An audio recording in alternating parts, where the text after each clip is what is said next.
I have another heavy hitter for you, Jonathan Franzen. Multiple prize-winning author of The Corrections from 2001, one of my favorite novels. Freedom from 2002 and Purity from 2015.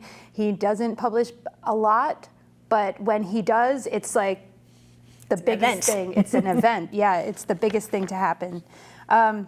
His books are often just like they're sweeping stories, and they're saturated in the story of America, of us.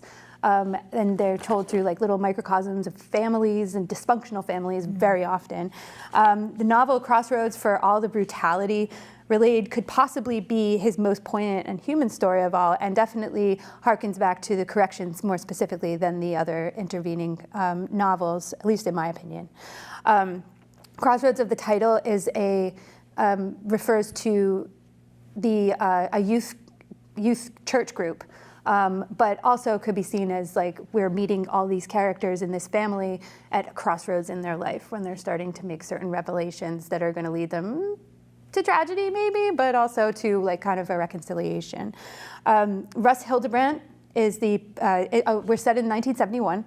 So Russ Hildebrandt is the patriarch, and he's also a middle-aged pastor at the First Reformed Church in their town. And he's lost his foothold with the youth of the congregation, who have turned their attentions to the cool and charismatic, like very deep new pastor, Rick. So the two of them have kind of a big, it's not kind of a rivalry, it is a rivalry. And so Russ is really challenged by that. He's also, he's also really challenged. He also really does not like his wife anymore. Like he thinks she's frumpy, she's embarrassing. Like he doesn't like taking her anywhere. And he's really going after this like sexy new widow who's moved into town and had joined the church. And so, at the same time,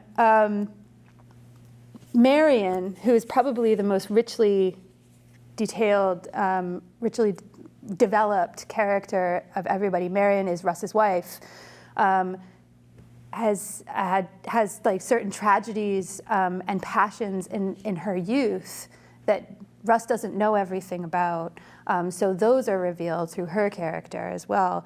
And then Russ and Marion's children, Clem, Becky, Perry, and Judson, are each likewise undergoing their own personal battles and struggling mightily to overcome. And it's hard to do this novel justice in the time allotted for this show. It's a big novel. It's also the first in a trilogy. So it's going to take the Hildebrandts, this family, over generations all the way up until 2020. So you know they're going to hit like some major events in recent history all the way up till then.